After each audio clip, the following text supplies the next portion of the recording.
This is Mad Radio with Mike Meltzer and Seth Payne on Houston's sports leader, Sports Radio 610. Joining us right now in studio, a guy who's played for the U.S. national team, also the Dynamo as well, Brian Ching in studio. Brian, good morning. How are you today? Good morning. Thanks for having me on, guys. I saw this. So you went to Gonzaga, right? Yeah.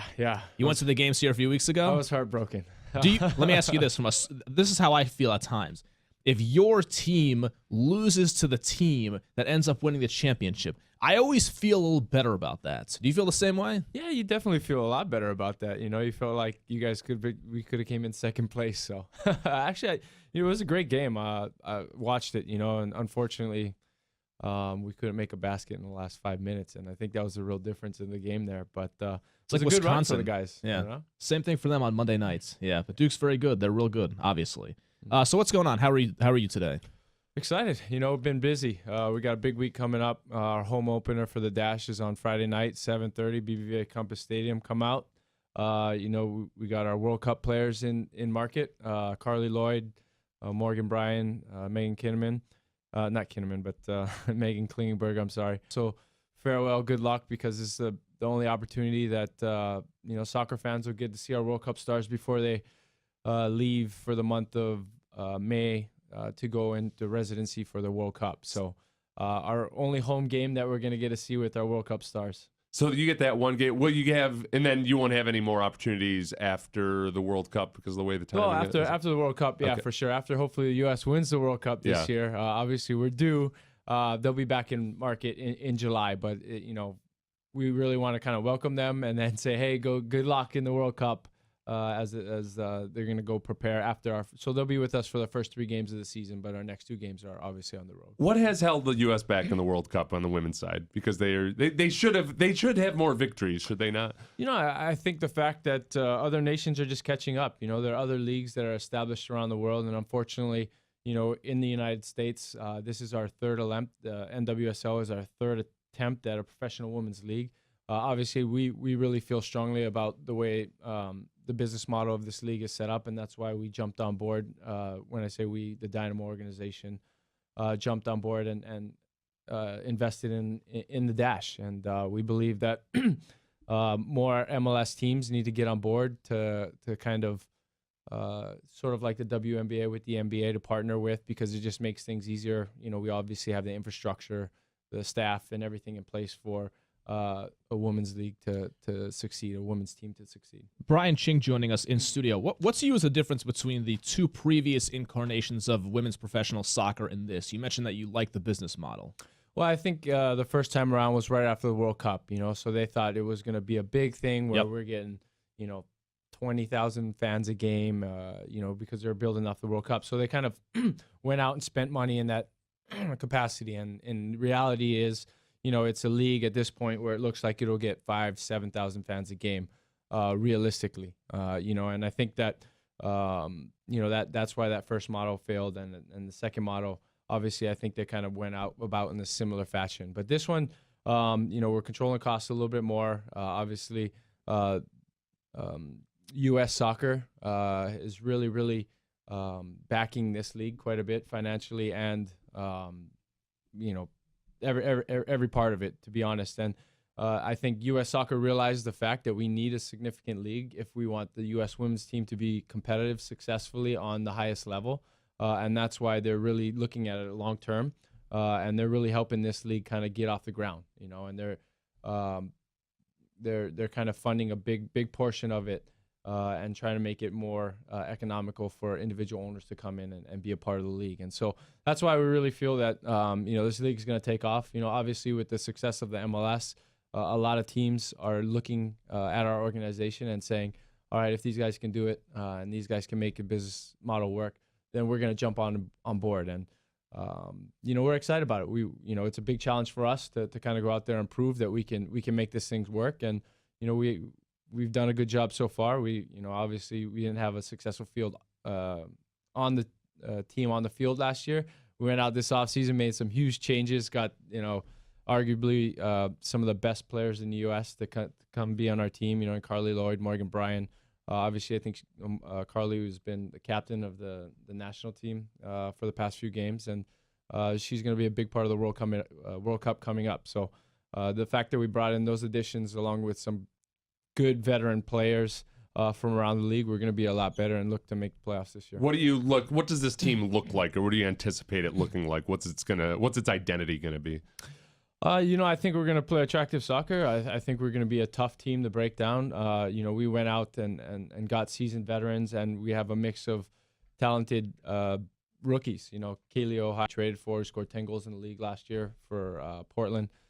So we have a good mix this year. The obvious problem is the fact that we've had limited opportunity for the full team to gel. Yeah. But we're looking for them to gel quickly. I was reading an interview with Stephanie Roche, who's from Ireland, and she described herself as more of a technical player, and she said it was going to be an adjustment coming to the U.S. where I believe what she said is it's a more physical brand of soccer. How does that explain that? Yeah, because I think in America we tend to have more athletes that are playing the game. Bigger, stronger, faster. One of the biggest, I would say, differences that I noticed right away is we have a Jessica McDonald who is just a physical specimen. To be honest, she's the same height as Stephanie Roche, but she's obviously fuller, has more muscle on her, faster, stronger, and that's kind of a big difference. And I think, in Europe they play more of a technical game where it's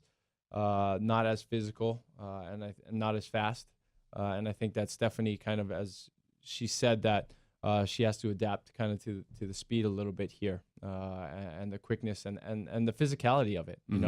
I think here we tend to get a little bit more physical than they do over there, where it's more of a touch foul. Here they let a lot go, a little more physicalness go in the run of play. Okay. Let me ask you this real quick before we get to how people can get tickets and find out all the information. Jurgen Klinsmann, what can you tell me about the job that he's doing recently in this? When you play the World Cup and then you have like this period where you try things out. He's obviously a guy who likes to try a lot of different things. What can you tell me about Klinsmann right now? I think the fact that Klinsmann, for me, I think he is a visionary, a long-term rah-rah guy. He's a good people motivator as far as his X's and O's. I think he needs a good number 2 person underneath him to make it work. And these, I don't really read too much into these. I read it more as the closer you get to the World Cup and more closer you get qualifying, because right now what you really want to do is you want to try to test and find as many guys that you can out there to see who can really gel and create a team. If these are the years to do it, and obviously he's not getting results. We're playing some good teams though. You got to give him that. He goes out there and he really tests the American players. But obviously if you're looking just at results, I don't think he's done very, very well. But like I said, like these are the years that you really go out and you try to find the right players, that as you get closer to qualifying for the World Cup, that's when things really, really get serious and you really need your team to come together. These years, I would tend to give him a little bit more slack. I'm still disappointed in him for what he did to Landon. Obviously I think that was a slap in the face, and Landon was a good friend of mine. I'm still a little, sour towards him as a whole because of that. Do you think ultimately it was the right decision from a pure soccer standpoint? No, it was BS, obviously. And I think you can see the fact that when his son came out with a tweet a few days later, I remember about it, that there's some kind of, dinner room talk, family talk that obviously, I think it just came down to Jurgen not liking the guy. If you asked anyone on that field, you asked anyone in that camp, was Landon Donovan one of the best 11 players in the U.S., hands down. I would say almost every single one of them on the team would have said, yes, he's one of the best 11 players. He wasn't a distraction. He did everything Jurgen asked him when he took a sabbatical, came back, was the best player the year before, proved that he deserved to be back on the team, and then for Jurgen to string him along and kind of cut him at the last minute and give some BS, I think it was a slap in the face to all Americans. Brian Ching in studio on I'm Net newly Radio. enraged. That is a hotter take than any of us have given so far today. All right, so the Dash. So the game on Friday. Where can people check out all the information? HoustonDynamo.com. Obviously, there's a Dash link on there. Come on out. We have tickets available. We're trying to sell the game out, 7,000. Our players have been putting hashtag 10,000 out there. It would be awesome to get 10,000.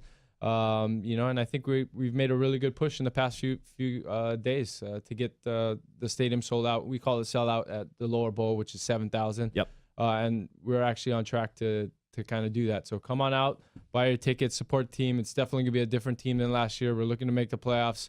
Got some big time stars. Stephanie Roque was up for goal of the year in all of FIFA in the world, which is a pretty amazing goal. If you guys haven't seen it, go look it up online. And then Carly Lloyd, pretty much one of the captains of the U.S. national team. Morgan Bryan, best college player, won the best college player 2 years in a row before she came out this year. So, we really upgraded our team. Lots of new changes. We're really excited about it. Big game Friday night, 7:30. BVA Compass come out, and then you can watch the Dynamo the following night. Brian, always good to visit with you. Thank you. I appreciate you guys. Thanks, you. Brian. Brian Ching in studio. We have Mad Takes on the way. Updates on what went wrong with the officials in the championship on Monday. Plus, no more selfies with Manny Pacquiao. Mad Radio, stay put.